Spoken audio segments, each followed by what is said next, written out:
அல்லது எய்ட்ஸுங்கிறதுக்கு வந்து நம்ம வந்து ஏதாவது அக்யூட் இம்யூன் நம்ம ஒரு சொற்கள் அதெல்லாம் தமிழ்ல மொழிபெயர்த்து AUUA அப்படின்னு வரும் இல்லையா?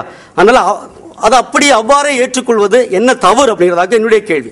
நான் வேற சில எடுத்துக்காட்டு சொல்றேன், இருந்தாலும் பாருங்க. ஆனா தமிழ் இலக்கண அமைப்புல அறிவியல் தமிழுக்கு மட்டும், தமிழ் இலக்கண அமைப்புல வந்து நம்ம வந்து அறிவியல் தமிழுக்கு மட்டும் ஏன் விதிவிலக்கு கொடுத்தா என்ன? விதிவிலக்கு எடுத்து அறிவியல் தமிழுக்கு சில சொற்களையும் சில எழுத்துக்களையும் சில தமிழில் ஏற்றுக்கொண்டால் என்ன என்பதை என்னுடைய கேள்வி. பாருங்க, இப்ப எழுத்துல வந்து நம்ம சொல்ற 30 உயிரெழுத்துக்கள் 30 எழுத்துக்கள்ல உயிர் 12 மெய் 18 ஆக மொத்தம் உயிர்மெய் எழுத்து சேர்த்து 247 எழுத்து நம்ம வச்சிருக்கிறோம்.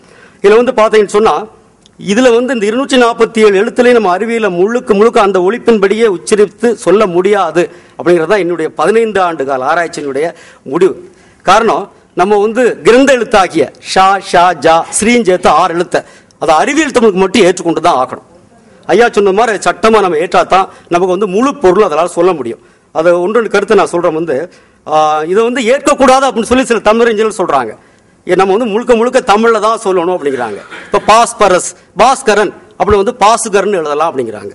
பாசுகரன் இல்லையா அப்படிலாம் எழுதலாம் சொல்றாங்க. ஆனா நம்ம வந்து பாருங்க, மொழி முதல் எழுத்து வந்து நம்ம தொல்காப்பியம் நன்னூல்ல எடுத்துக்கிறோம். தொல்காப்பியம் நன்னூல் வந்து இதெல்லாம் மொழிக்கு முதல்ல வரக்கூடாது நம்ம படிக்கிறோம். ஆனா அறிவியல் சொற்கள்ல ஏராளமா பாத்தீங்கன்னா டங்ஸ்டன், அது போல ராம்பிக் சல்பர், இதெல்லாம் இப்படிலாம் நமக்கு வந்து அதெல்லாம் சொற்கள் நம்ம ஏற்றுதான் ஆகணும், வேற வழி இல்லை. ராம்பிக் சல்பர் தான் மாணவன் படிச்சுட்டு வரோம் 1ஆம் வகுப்புல இருந்து. அறிவியல் சொல் இல்லையா, அது வந்து நம்ம மாற்ற முடியாது. அதுபோல சில சொற்களை மாத்திரம். இப்போ வந்து லட்சுமணன் லக்குவன் இப்பெல்லாம் நம்ம போட்டு சேர்த்துறோம். அது மாதிரி நம்ம அறிவியல் சொல்லலாம். இப்போ ரசாயனம் அதுக்கு போடலாம், தப்பு இல்லை. ஆனா நம்ம கவனமா இருக்க வேண்டிய முக்கியமான ஒரு காரியம் என்னன்னு சொன்னால், சில சொற்கள்ல சேர்த்தா பொருளே மாறிடுது. இப்ப அந்த மாதிரி இடங்கள் நம்ம என்ன செய்யறது? எடுத்துக்காட்ட நான் சொல்றேன், ரப்பருக்கு போட்டு பாருங்க. இறப்பர் நான் இப்போ மாணவன் படிக்கிற மாணவன் இறப்பர்னா பிச்சை எடுப்பாங்க உங்களுக்கு அறிவியல் பாடம். அந்த மாதிரி பிரச்சனைகள் இருக்கு. அதனால அறிவியல் தமிழுக்கு மட்டும் விதிவிலக்கு கொடுத்தால் என்ன நம்ம சிந்திக்கணும். அதுபோல மொழி முதல்ல சொன்ன இனி மொழி இடை இறுதி எழுத்துக்கள் எப்படிலாம் இருக்கணும். அது பாருங்க, கிரிப்டான் வருது, கிரிப்டான் இல்லையா? மொழிக்கு முதல்ல என்னென்ன எழுத்துக்களே வரணும், இடையில என்னென்ன எழுத்துக்கள் தான் பயின்று வரணும் சொல்லி தொல்காப்பியம் நன்னூல் போன்ற இலக்கண நூல்கள் நமக்கு வந்து தெளிவா நமக்கு வந்து வரையறை சொல்றாங்க. ஆனா அறிவியல் தமிழ்ல பாத்தீங்கன்னா கிரிப்டான், புளோரைட் அப்படின்லாம் வருது. கிரிப்டா இப்போ இட்டும் அடுத்தடுத்து வரல, இப்பா அப்படின்னு தான் வரணும். ஆனா நம்ம இதெல்லாம் ஏற்றுக்கொண்டுதான் ஆகணும். முக்கியமா நம்ம கவனிக்க வேண்டிய விஷயம் மாற்றொலிகளின் பயன்பாடு இல்லையா? மாற்றொலி வந்து நம்ம பாருங்க, இப்போ வந்து BPF 3க்குமே பாதை நம்ம பயன்படுத்துறோம் மொழியியல் படி. ஆனா உச்சரிப்பு நிலையில வந்து நம்ம சூழலுக்கு ஏற்றவாறு நம்ம மாற்றி ஒழிச்சுக்கிறோம் இல்லையா? ஆனா அறிவியல் தமிழ்ல பார்க்கும் பொழுது நம்ம வந்து பிரான்சியம், போட்டோ கெமிக்கல் இதுக்கு முன்னாடி எல்லாம் 3 குத்து போட்டு எழுதுனா என்ன? அதான் என்னுடைய கேள்வி. அப்படி கூட ஓரளவுக்கு நம்ம வந்து அந்த பொருளை உச்சரிக்க முடியும் அப்படிங்கிற மாதிரி. இது வந்து நம்ம அறிவியல் பாடங்களில் பார்க்கும்போது பிரான்சியம் இருக்கு, பிலிமெண்ட் இருக்கு, புளூரைட், அதெல்லாம் நம்ம வந்து எல்லாமே 3க்குமே F தான் வருது. இதுக்கு நம்ம என்ன செய்யறது? இதெல்லாம் ஆராய்ச்சி. முக்கியமான வேற ஒரு விஷயம், இஸ்ங்கிற எழுத்து ஒரு தனிவையான்னு பாருங்க. இந்த இஸ் இல்லாம இஸ் இல்லையா, பாஸ்பரஸ், அந்த இஸ் இல்லாம நம்ம அறிவியல பகுதி சொற்கள் வேதியிலோ பிசிக்ஸோ புரிஞ்சுக்கவே முடியாது. உதாரணத்துக்கு பாருங்க, ஸ்டான்சியம் இல்லையா, அதுபோல ஸ்டாக்கியோமெட்ரி. சில பாடநூல்ல பார்த்தோம்னா இஸ் போடாம எழுதுறாங்க. காண்டியம் ஸ்காண்டியம் ஆகும், காண்டியம் எழுதுறாங்க. சில இடங்களில் பார்த்தோம்னா சேர்த்து எழுதுறாங்க, ஸ்கூல் தான் சொல்றாங்க, ஸ்கூலுங்கிறாங்க. அதெல்லாம் வந்து மயக்கத்தை உண்டாக்குது. இது போன்ற இடங்கள் நம்ம வந்து ஒரு தெளிவான தவிர்க்க முடியாத இடங்கள்ல மட்டுமே இது போன்ற இடங்கள் நம்ம போட்டு எழுதணும். இல்லைன்னு சொன்னா இஸ் போட்டு எழுதுறதுல தவறில்லை. அதுபோல முக்கியம் அடுத்த இதை நான் சொல்றேன், அதாவது சுருக்கமா சொல்றதுனால கலைச்சொல் பயன்பாடு ஐயா எல்லாம் ஏற்கனவே பேசிட்டாங்க. நான் அதை விட்டுட்டு சுருக்கமா சொல்லிடுறேன். கலைச்சொல் பயன்பாட்டுல பார்க்கும் பொழுது 3 முறைகள்ல வந்து நம்ம அதை வந்து நம்ம ஏற்றுக்கொண்டுதான் ஆகணும். பாத்தீங்கன்னு சொன்னா அது உலக அளவுல நம்ம வந்து ஐயா தமிழ்நாட்டு சட்டம் போடணும்னாங்க. நாங்க கேரளாவில இருந்து வரோம், அங்கேயும் 200 பள்ளிகள் இருக்குது, கல்லூரி இருக்குது, 5 கல்லூரிகள்ல பல்கலைக்கழகத்திலும் தமிழ் இருக்குது, அங்கேயும் பாடநூல் இருக்கு, தமிழ் இருக்கு. மலேசியாவில இருந்து வந்திருக்கிற அங்கேயும் பாடநூல் இருக்கு. இது தமிழகத்துக்கு மட்டும் இல்ல, உலக அளவுல வந்து ஒரு கன்சிஸ்டன்சி, ஒரு சீர்மை பின்பற்றினா தான் இது வரும். பாத்தீங்கன்னு சொன்னா அங்க இருந்து ஒரு மாணவன் படிக்கிறான், அங்க வந்து அவன் என்ன படிச்சுட்டு வரான், பாஸ்பரஸ் அல்லது ஆக்சிஜன் படிச்சுட்டு வரான். அவன் 7ஆவது வகுப்பு அங்க படிக்கிறான், 8ஆவது வகுப்பு தமிழ்நாட்டில் செல்றான். உங்களுக்கு வந்து போடி நாயக்கனூர் அல்லது மார்த்தாண்டம், அது நாகர்கோவில், கேரளா பார்டர்ல அவங்க படிக்கிறாங்க. இங்க மாடல பிரச்சனை இருக்குது, அந்த பிரச்சனை பல பிரச்சனை வந்திருக்குது. 7ஆவது வகுப்பு அங்க படிச்சுட்டு 8ஆவது வகுப்பு இங்க தமிழ்நாடு ரொம்ப தடுமாறுறான். இங்க எல்லாம் தமிழ் சொல்லா இருக்கு, பல தமிழ் சொற்கள்லாம்.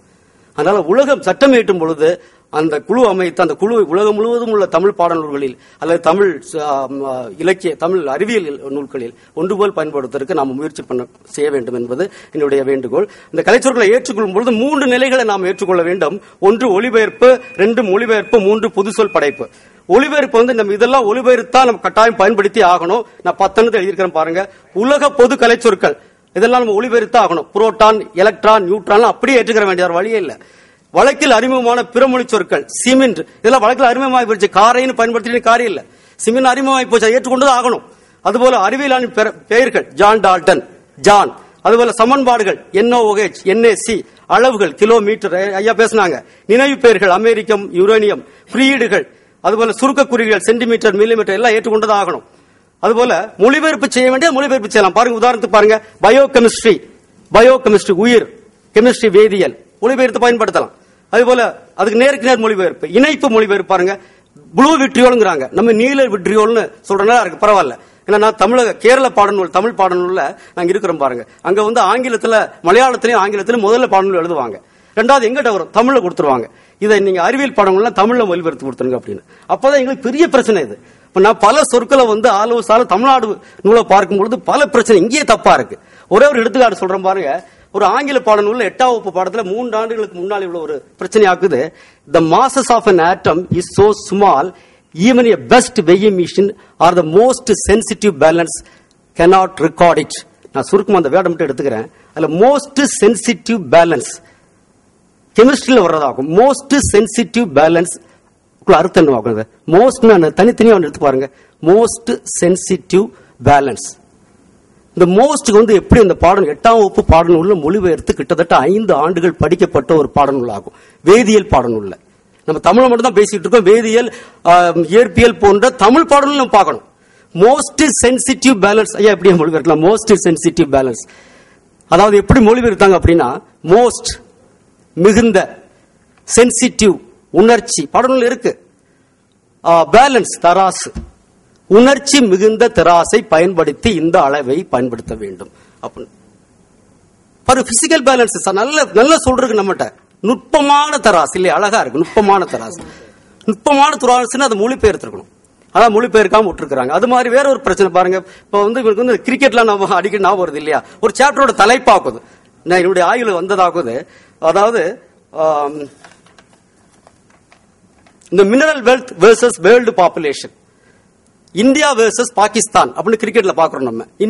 இந்தியா பாகிஸ்தானுக்கு எதிராக விளையாடுகிறது. இந்த சாப்டர் தலைப்பு உங்களுக்கு ஞாபகம் வந்துருச்சு, இந்த mineral wealth versus world population.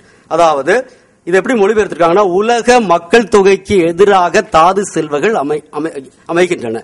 இந்த mineral wealth versus world population, தாது செல்வங்களும் மக்கள் தொகையும் அப்படின்னா மொழிபெயர்க்கணும், தலைப்பாக்கும். இப்படி தவறா மொழிபெயர்த்திருக்கிறாங்க. இந்த பயன்பாடுகள் நம்ம என்ன செய்யணும், இது தவிர்க்கணும் அப்படிங்கிறது மாதிரி என்னுடைய வேண்டுகோள். மட்டும் இல்ல, அதுபோல புது சொல் படைக்கும் பொழுது நம்ம கோ கல்கரி, எலிமெண்ட் தனிமம், இந்த ராக் சால்ட், இந்து உப்பு, இந்த மாதிரி சொற்களை நம்ம பயன்படுத்தி பாடல்களை எழுத வேண்டும். பாடல் மட்டும் அறிவியல் கல்ச்சொல்லை ஒன்றுபோல் பயன்படுத்த நாம் முயற்சிக்க வேண்டும். அதுபோல பாருங்க, என்ன சுருக்கமா நேரம் பெரிய சுருக்கமா முடித்துவிடுகிறேன். ஒரு 5 மணித்துளிகளுக்குள்ளாக சிறுமையற்ற மொழிபெயர்ப்பு ஐயா பேசிட்டாங்க, அதெல்லாம் பேசிட்டாங்க, ஏராளமாக காணப்படுகிறது. காரை, சிமெண்ட் ஒரு பாருங்க, இங்க உள்ள பாடநூலுக்கும் தமிழ்நாடு ஏற்கனவே சொல்லிட்டேன். மட்டும் இல்ல, தமிழக பாடநூல்களிலேயே ஒரு பாடநூலுக்கும், ஒரு 6ஆம் வகுப்பு பாடநூலுக்கும் 7ஆம் வகுப்பு பாடலுக்கும் தொடர்பே இல்லை. 6, 7, 8 பார்க்கும் பொழுது இந்த 8ஆவது பாடநூலை எடுத்து பார்த்தோம். 8ஆவது பாடநூல்லே ஒரு சாப்டர்ல வர்ற சூழ்நிலை அடுத்த சாப்டர்ல வர்றது.